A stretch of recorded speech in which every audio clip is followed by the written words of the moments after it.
Hello students, Neeta Choksi here.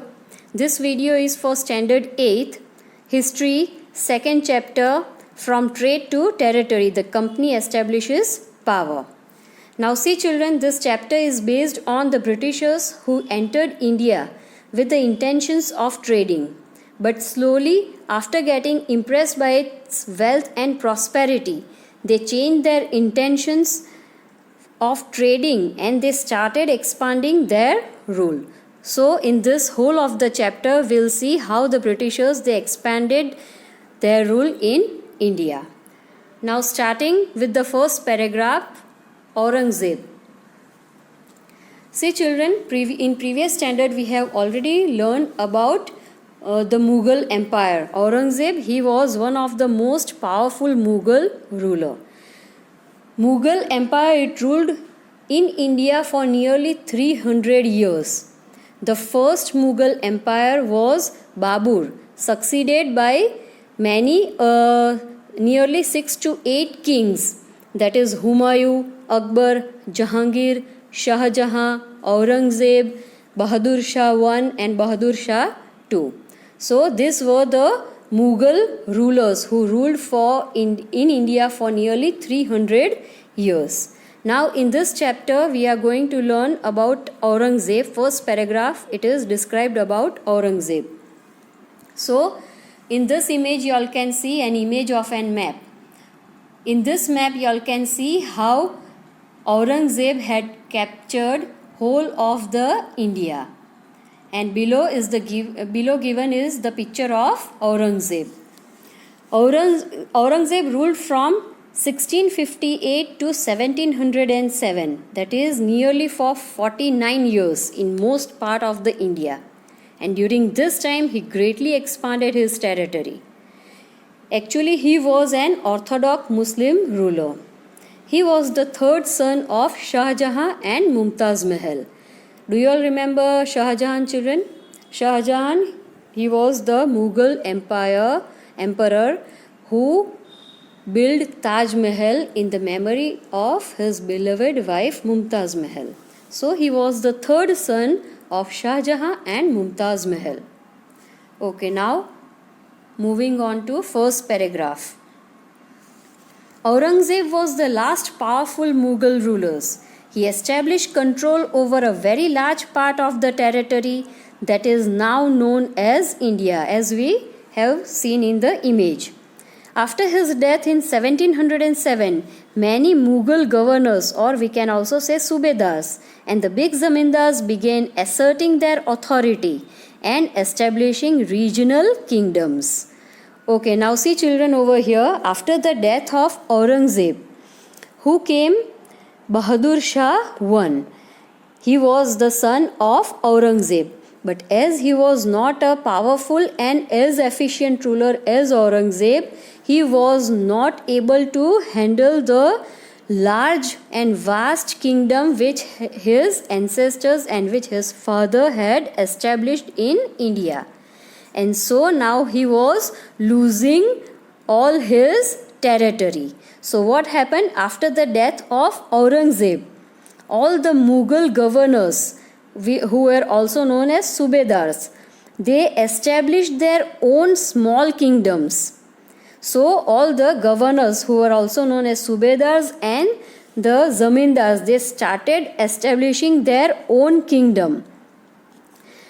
So what happened? The whole territory of Mughal Empire, it was distributed in small kingdom. And so Delhi's efficiency, it started declining. Previously, Delhi, it was like a central administration. But now, after the death of Aurangzeb, and as the as Bahadur Shah I, he was not a capable ruler as his father Aurangzeb. This whole of the Mughal empire, it started declining. By the second half of the 18th century, however, a new power was emerging on the political horizon. Who was it? It was the Britishers. Did you know that the British originally came as a small trading company and were reluctant to acquire territories? How then did they come to be masters of a vast empire? In this chapter, you will see how this came about. So, this whole chapter it is based on the Britishers only who entered India only with the intentions of trading. But as when they saw that India was a very rich and prosperous country, so their intentions changed and they started ruling on India. After Aurangzeb, there was no powerful Mughal ruler, but Mughal emperors continued to be symbolically important. In fact, when a massive rebellion against British rule broke out in 1857, Bahadur Shah Zafar, the Mughal emperor at the time, was seen as the natural leader. Now see children, though after the death of Aurangzeb, there was no powerful ruler, then too Aurangzeb's son, whose name was Bahadur Shah Zafar I, or we can also call him as Bahadur Shah I. He took hold of the 1857 revolt. He became the main leader of the 1857 revolt, though during that time he was 80 years old. Now see children, this 1857 revolt, it was a revolt against the Britishers done by the Indians. They wanted to drive the Britishers away from the India. Why? Because the Britishers, they were exploiting the Indians. But in this revolt, as the Britishers, they had a very large army as well as military, and they had many weapons. So the Indians, they were not able to withstand against the Britishers, and so the Indians, they lost in this revolt. They were not able to defeat the Britishers. And the second reason was all the leaders, all the Indian leaders, they were not unitedly fighting for their nation India, but they were fighting to get their own kingdom back from the Britishers, and so there was no unity seen in among them, and so they lost against the Britishers. Now in this revolt, Bahadur Shah Zafar, he was forced to leave the kingdom, and his son were shot in cold blood, and so he was defeated by the Britishers. Moving on to next topic, East India Company comes east. Now see children, East India Company. What is East India Company? It was a company, a trading company established by the Britishers who came from Europe to India to trade with India, because during that time India, it was a very rich and prosperous country, and it was also famous for many spices and silk product and textile, and all these things were in great demand in other foreign countries, and so they wanted to trade with India so they can get maximum profit from it. Okay, now in 1600 the East India Company acquired a charter from the ruler of England, Queen Elizabeth I, granting it the sole right to trade with the East. Now in 1600 the East India Company, they acquired a charter means it was a grant or a permission, written grant, not permission we can say, but it was a written grant or permission which was given by Queen Elizabeth I. To whom? To the Britishers. For what purpose? To trade in India. This means that no other trading group in England could compete with the East India Company. That means only the Britishers, they were allowed to trade in India, and no other European, they can enter India for or trade with India. So what was the benefit for the Britishers? The whole of the profit would go to the Britishers only. With this charter, the company could venture across the ocean looking for new lands from which it could buy goods at a cheap price and carry them back to Europe to sell at higher price. Obviously, see children, with this charter, again, what is charter? It was a written grant or permission given by Queen Elizabeth. So, with this charter, the company could venture, that means it could travel across the ocean and they could trade in whole of the India anywhere they wanted. What they did, they bought the goods at very low price from India and they sold that product in European countries at a very high price, due to which they earned a good amount of profit. The company did not have to fear competition from other English trading companies. Why? Because they had a charter written. Mercantile trading companies in those days made profit primarily by excluding competition so that they could buy cheap and sell dear. Obviously, mercantile means a business enterprise. It is a business organization or an enterprise. So this company made maximum profit. How?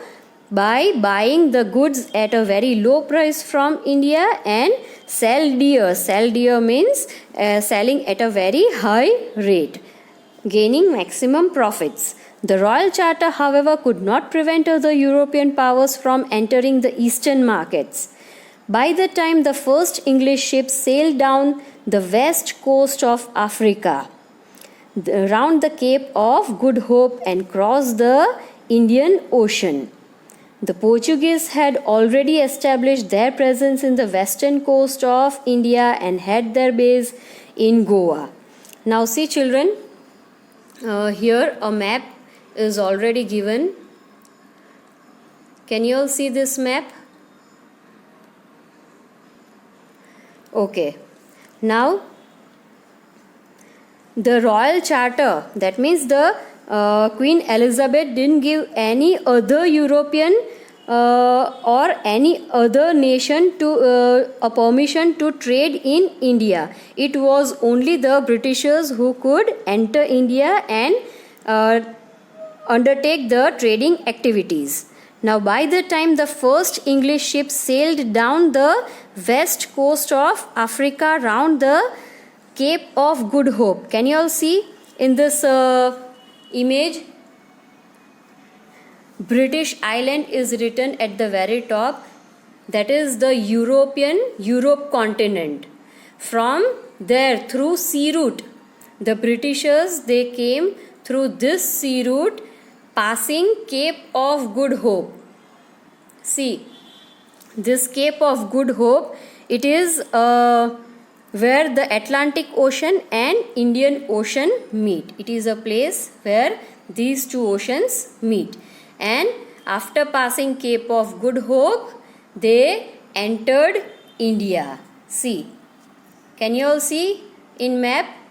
India it is written.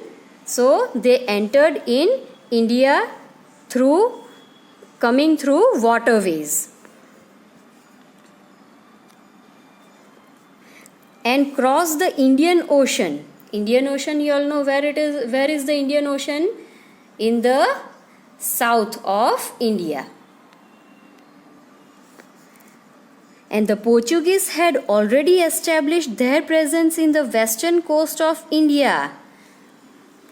Okay, now see children, the Portuguese previously they entered India from Calicut, that is in the southern part of India.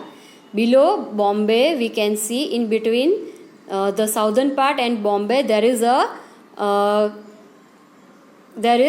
Calicut is located. So the Portuguese had previously captured this region. They had already entered India for a trading purpose. In which year? In the year 1498.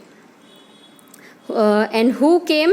There was a Portuguese sailor named Vasco da Gama who explored or discovered this sea route to India.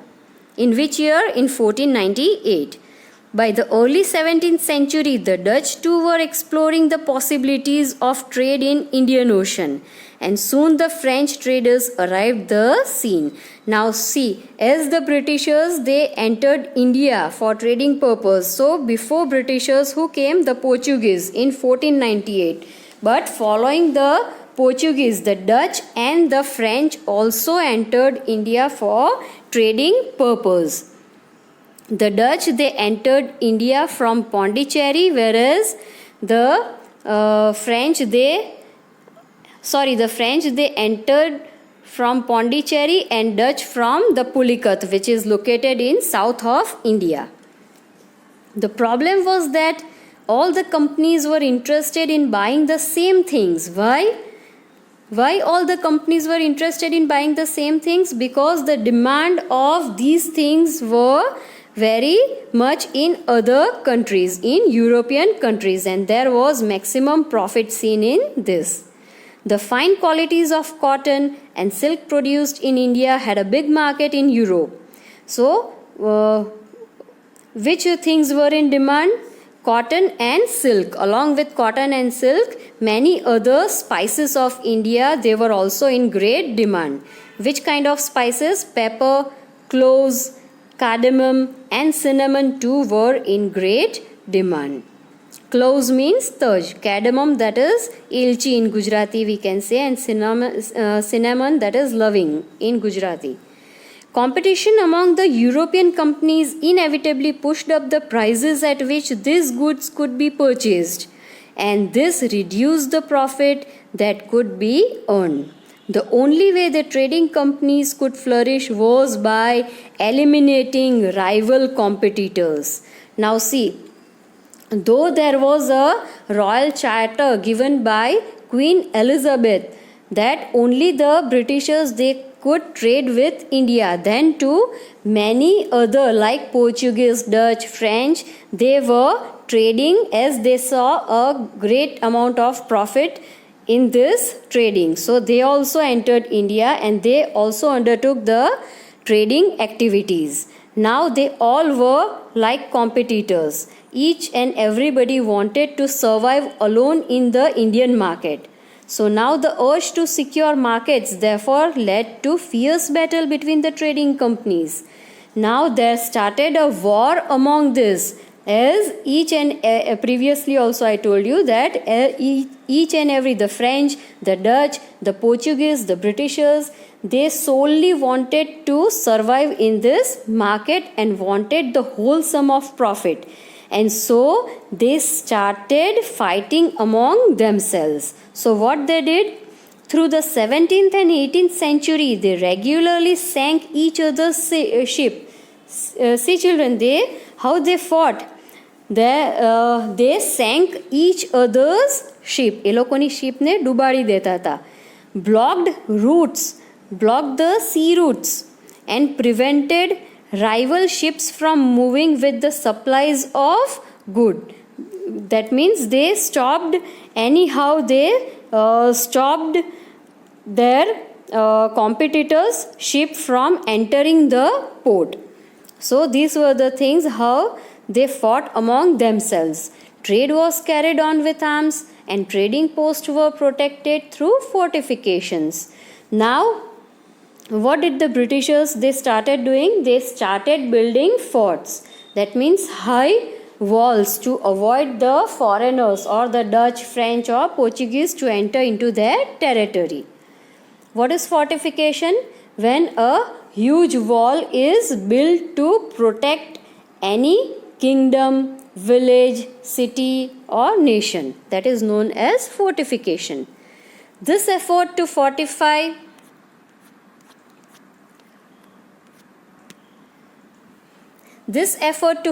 settlements and carry on profitable trade also led to intense conflict with local rulers. The company therefore found it difficult to separate trade from politics.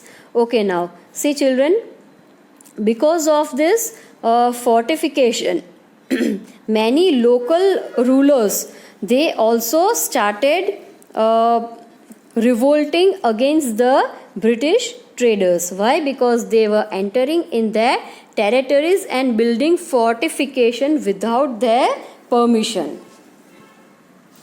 Now, next topic. East India Company begins trade in Bengal. The first English factory was set up on the bank of river Hooghly in 1651. This is most important. The first English factory, it was set up on the bank of river Hooghly, which was located in Bengal. This river Hooghly, it is located in West Bengal. This was the base from which the company's trader, known at that time as factors, operated. That means they set up a factory as well as an office from where they undertook each and every trading activities. The factory had a warehouse. Warehouse means storehouse, where goods for export were stored, where they can store their goods which were to be exported. That means sent to another nation in European countries to sell. And it had offices where company officials sat. That means they also set up an office from where all the trading activities can be undertaken. As trade expanded, the company persuaded merchants and traders to come and settle near the factory. So, after establishing the factories and office and storehouse were near the bank of river Hooghly, what they further did, they also told the traders and merchants to come and stay near the factory, so the trading activities could be easy. All the trading activities could be done very nicely without any problem or difficulty. By 1696, it began building a fort around the settlement. 2 years later, it bribed Mughal officials into giving the company zamindari rights over 3 villages. One of these was Calicut, which later grew into the city of Calcutta or Kolkata as it is known today. And it also persuaded the Mughal Emperor Aurangzeb to issue a farman granting the company the right to trade duty free. Now see children, again what they did, they started bribing the local people, the local officials, Mughal officials. To give bribe means આપણે રિશ્વત આપી એમ કહીએ ને એને bribe કહેવાય. So they started bribing the Mughal officials into giving the company zamindari rights over 3 villages. Zamindari rights જો એ લોકોને મળી જાય તો they are easily able to get the taxes from which they could carry on their expenses very nicely. And so it also persuaded, that means it also convinced the Mughal Emperor Aurangzeb to issue a farman. Farman means order, we can say a royal order, granting the company, which company? East India Company, the Britishers East India Company, the right to trade duty free. See children, this is most important. They took a farman from Aurangzeb that the Britishers, they can trade how? Duty free. That means without paying any tax. So again what will happen? There will be an increase in their profit, as they will not have to pay any tax for entering in India or going out from India in any of the trading activity, as they will not have to pay any tax. So obviously there will be rise in their profit. The company tried continuously to press for more concessions and manipulate existing privileges. Aurangzeb's farman, for instance, had granted only the company the right to trade duty free. That means Aurangzeb, he had only given the Britishers to trade duty free. That means only they can trade without paying any kind of tax. But what happened? But the officials of the company, the employees, the officers who were working in the company, in the East India Company, they also started to carry on private trades on the side and were expected to pay duty. But the officers who were working in the company, in the East India Company, they also started trading at their own. It was their private trade. And in this trade also, what they did, they showed the farman which was given by Aurangzeb. And by showing the farman, they told that they are not supposed to pay tax, as Emperor Aurangzeb has himself issued this farman. And so there was a great loss in the revenue of Bengal. Obviously, when one person, they don't pay taxes, who bears the losses? Obviously the government. So same was the case over here in Bengal. It started having a huge loss in revenue, that is taxes.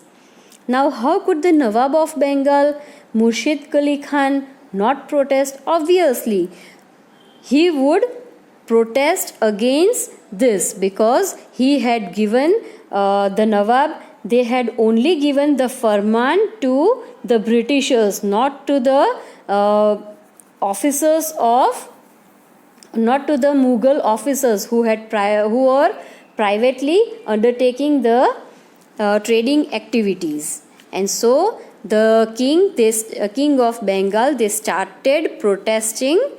After Aurangzeb, who came? Murshid Qali Khan, and he also started protesting and started suppressing the Britishers and forced them to pay the taxes, not only to the officers but also to the Britishers.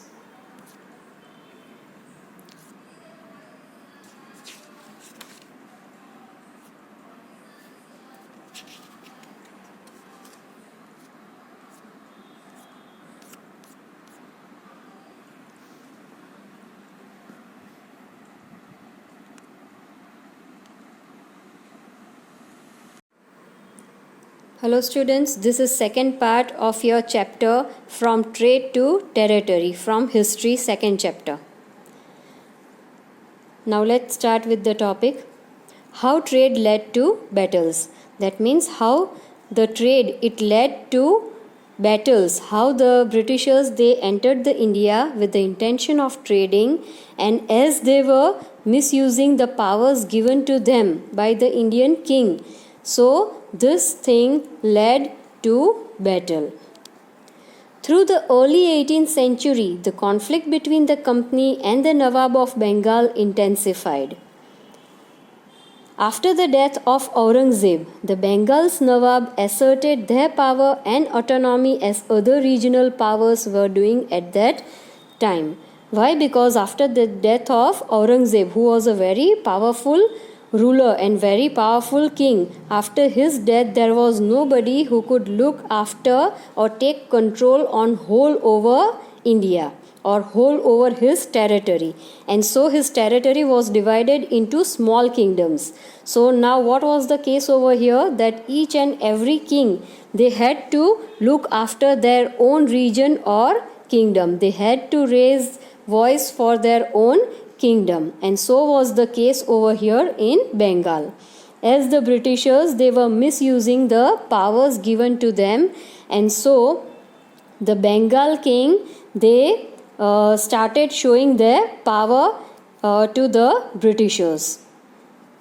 Murshid Qali Khan was followed by Alwardi Khan. That means previously who was the king of Bengal? Murshid Qali Khan. And after he died, Alwardi Khan came, and after Alwardi Khan's death, a king named Sirajuddaulah, he became the Nawab of Bengal. Each one of them was a strong ruler. Now all these three rulers, they were very strong and powerful ruler, and they protested strongly against the Britishers. They refused to grant the company concessions. Now this Sirajuddaulah, who was Now presently the Nawab of Bengal, he totally refused to grant the company concessions. Concessions means previously when the Britishers, they were given a concession on trading. That means they didn't had to pay any taxes, so the trading was duty free. So now Sirajuddaulah, he refused completely that they are not going to give Britishers concession. They demanded a larger tributes for the company's right to trade and denied it any right to mint coins. That means they also refused to mint any coins, and stopped it from extending its fortification, and their fortification was also banned. They were not allowed to build huge walls against their offices or ports. Accusing the company of deceit, they claimed that the company was depriving the Bengal government of huge amounts of revenue and undermining the authority of the Nawab. That means the Nawab of Bengal, Sirajuddaulah, what he said, that the Britishers, the company, were misusing the power. Deceit means to misuse power or to dishonor any Nawab.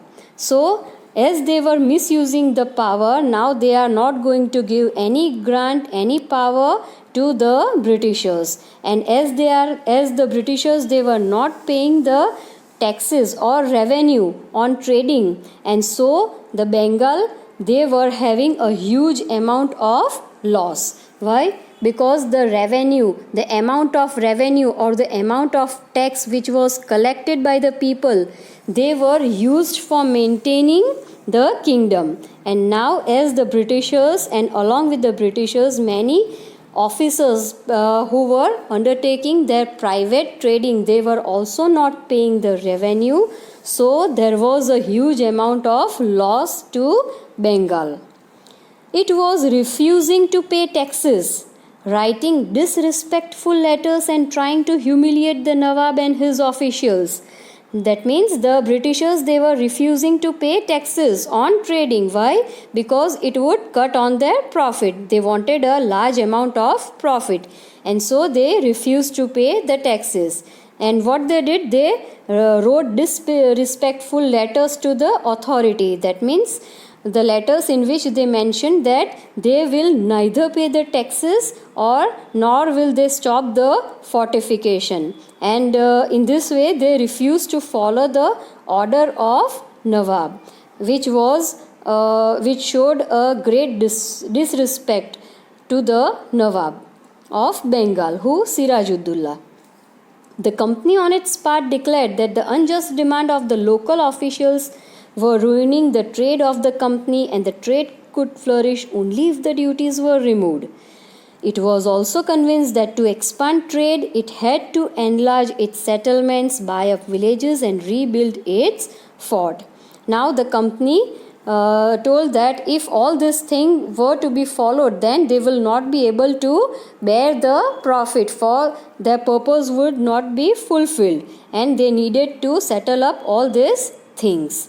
The conflict led to confrontations and finally culminated in famous Battle of Plassey. Now because of all this reason, as the Britishers, they refused to follow the orders of Nawab of Bengal, Sirajuddaulah, this led to a famous battle named Battle of Plassey. Confrontation means it was an argument between two opposite party. Who was the two opposite party over here?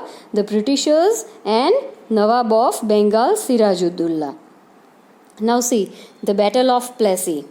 This is see children, this is very important topic. Battle of Plassey. It is very important in the Indian history. We'll see. I'll tell you the whole of the incident. First I'll read the paragraph and then I'll explain you the whole incident. When Alwardi Khan died in 1756, Sirajuddaulah became the Nawab of Bengal.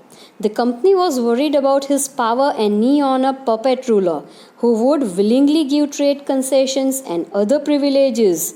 That means the company, who is the company over here? The Britishers. They were worried about their power to be snatched away. Why? Because Sirajuddaulah was a powerful ruler, and he was not a kind of person who could be controlled by them, and so they were much worried, and so it tried, though without success, to help one of Sirajuddaullah's rival became the Nawab. An infuriated Sirajuddaulah asked the company to stop meddling in the political affairs of his dominion, stop fortification, and pay the revenues. So what did Sirajuddaulah demand from the Britishers? That you all have to start paying the taxes, you all have to stop giving bribes to the officers, and you all have to stop the interference of yours in the political affairs. So after negotiation failed, there was a meeting held between Sirajuddaulah and the Britishers, in which the Britishers refused to follow the orders. So the negotiation failed. The Nawab marched with 30,000 soldiers to the English factory at Qasim Bazar, captured the company officials, locked the warehouse, disarmed all Englishmen, and blocked English ships. So after this negotiation failed, that means the Britishers, they refused to follow the orders. What did Nawab of Bengal he did? Sirajuddaulah, he took his army of 30,000 soldiers and he sealed the factories at Qasim Bazar. He captured the company officers also, and he locked all the warehouse or storehouse, and he disarmed all the Englishmen and blocked the sea route of the English ship. Then he marched to Calcutta to establish control over the company's fort there, and further he marched to Calcutta, why? To establish his control over the companies. Why? Because the Britishers had also spreaded over there their control in Calcutta. So he moved forward to Calcutta, and he wanted to demolish all the fortifications, and wanted to seal the offices of the Britishers over there in Calcutta also. On hearing the news of the fall of Calcutta, company officials in Madras sent forces under the command of Robert Clive. Now see children, this Robert Clive, he was an officer appointed in Madras by the Britishers to see the administration, or to undertake the administration over there. Reinforced by naval fleets, prolonged negotiations with the Nawab followed.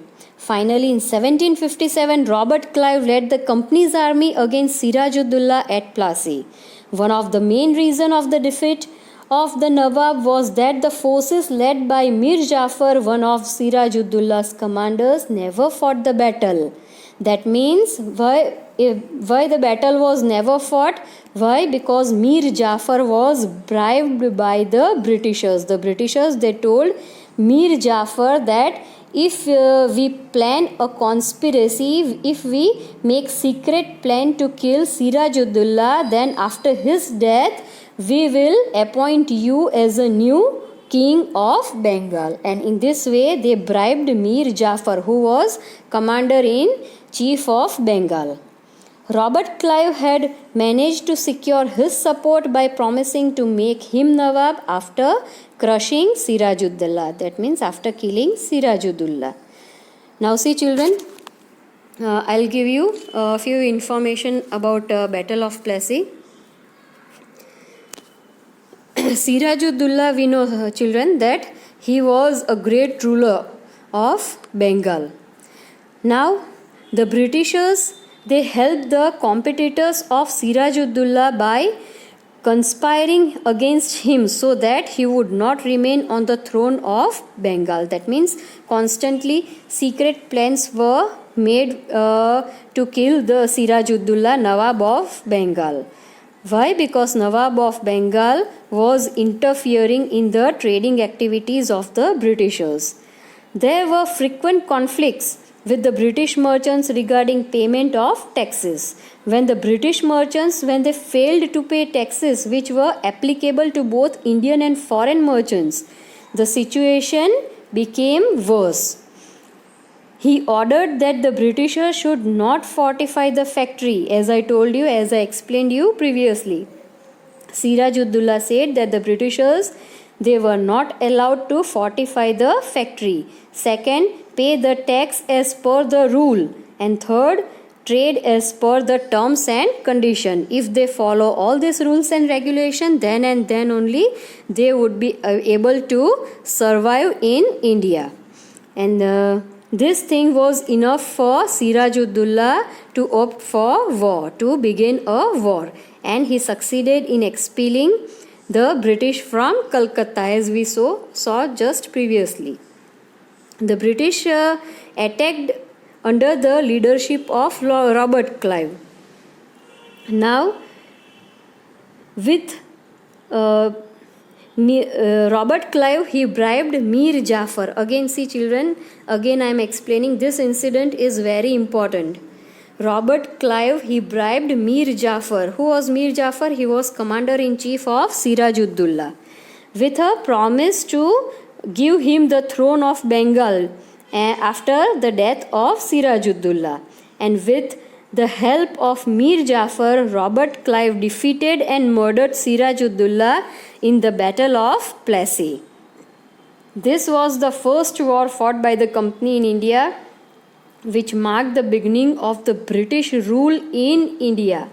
That means this was the very first time when officially Britishers held a war against an Indian ruler, and they won this war. Though Siraj-ud-Dowlah had a very huge army, though he had many lethal weapons, and though he had nearly 50,000 of soldiers, who Siraj-ud-Dowlah, he had 40 cannons. Cannons means top apde kahiye na e. And nearly 10 war elephants were there with Siraj-ud-Dowlah. But why he was defeated? And whereas this Britishers, they only had 3,000 soldiers, an army of 3,000 soldiers. But then too, why Siraj-ud-Dowlah was defeated? Because they planned a conspiracy against them by bribing Mir Jafar, commander-in-chief of Siraj-ud-Dowlah. So now the Battle of Plassey, it became famous because it was the first major victory the company won in India.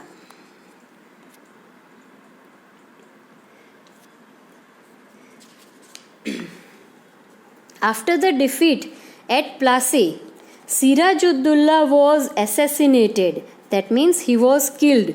And Mir Jafar made the Nawab, as they had promised before to Mir Jafar. They, after killing Siraj-ud-Dowlah, the Britishers, they made Mir Jafar, who was commander-in-chief of Siraj-ud-Dowlah, they made him king or Nawab. The company was still unwilling to take over the responsibility of administration. Its prime objective was the expansion of trade. Now, why did they wage a war? Because their main intention was to expand trade, and Siraj-ud-Dowlah was interfering in the trading matters, and so they started a war and defeated Siraj-ud-Dowlah. If this could be done without conquest, through the help of local rulers who were willing to grant privileges, then territories need not to be taken over directly. And soon the company discovered that this was rather difficult, for even the puppet Nawab were not always as helpful as the company wanted them to be. And after all, they had to maintain a basic appearance of dignity and sovereignty if they wanted respect from their subject. So now why could the company do? When Mir Jafar protested, the company deposed him and installed Mir Qasim in his place. Now see children, this is a turning point of the Britishers. After the Battle of Plassey, immediately there was another battle named Battle of Buxar. What was the reason for this? Mir Jafar, who was appointed as Nawab, he protested against the Britishers. Though he was made the Nawab, he knew that he was not able to maintain and make the Britishers pay the taxes, and he was not able to maintain the administration because of the constant interference of the Britishers. And so Mir Jafar, he raised his voice against the Britishers, and so the Britishers, they removed him from his post, and instead of them they appointed Mir Qasim, who was son-in-law of Mir Jafar, in his place. Now when Mir Qasim complained, he in turn was defeated in a battle fought at Buxar. Now see children, as promised, the East India Company they made again Mir Qasim in place, Nawab of Bengal in place of Mir Jafar. Now with the passage, the company decided to replace him with his son-in-law Mir Qasim. Mir Qasim, he was actually an efficient and disciplined and a clever ruler. The problem again arose between the Nawab and the company. Nawab, who was the Nawab? Mir Qasim, and the company. Why? Because of the non-payment of the taxes. Again the same problem arose. As the Britishers, they were not paying taxes, so Mir Qasim, being the Nawab of Bengal, he was not able to manage the administration without any money, and he was feeling as if he was only like a puppet in the hand of the Britishers, who was not able to take any kind of decisions on his own. Mir Qasim felt as if he was like just a rubber stamp who was used, and there was no importance of him being a Nawab. Now this was the reason why both of them had to face a war. There was again a war between Mir Qasim and the British East India Company. In 1763, Mir Qasim was again defeated by the company, but he was successful in escaping. He ran away from the battle. He reorganized his army along with the forces of Nawab of Awadh. Who was the Nawab of Awadh during that time? Shujaudullah. And Mughal Emperor Shah Alam. Who was again Shah Alam? Shah Alam II was the son of Shah Alam I. Who was Shah Alam? Shah Alam I was the son of Aurangzeb. So Aurangzeb was grandfather of Shah Alam II. So now here Mir Qasim, he took the help of Shujaudullah, who was the Nawab of Awadh, and Mughal Emperor Shah Alam II. Their combined forces met the company forces at Buxar in 1764. The Britishers, East India Company, won the war, and all of a sudden Bengal, Awadh and Mughal Empire was under the control of the Britishers. Now see children, in Battle of Plassey also the Britishers won, and this was the second battle named Battle of Buxar, which was again won by the Britishers. After winning this battle of Buxar, they gained the power of Diwani rights. See children, this is very important. Diwani rights means right to collect taxes. Now as the Britishers, they got the right to collect taxes from not only Bengal but Bihar and Orissa also. These were the three main big provinces of India. So now they were having a huge sum of amount in their hand, which would solve major of their financial problem. moving further.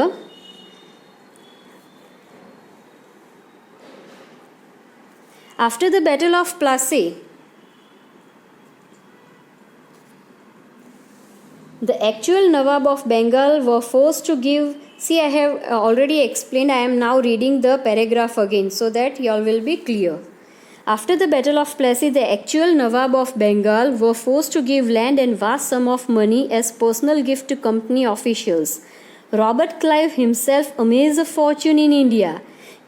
He had come to Madras, now which is Chennai, from England in 1743 at the age of 18 years only.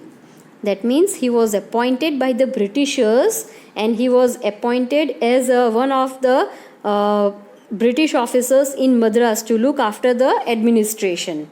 But he was only 18 years of age at that time. When in 1767 he left India, his Indian fortune was worth 401.102 pounds. This is a very large sum of amount. That means in a very short period of time, he collected or he earned too much of amount of money.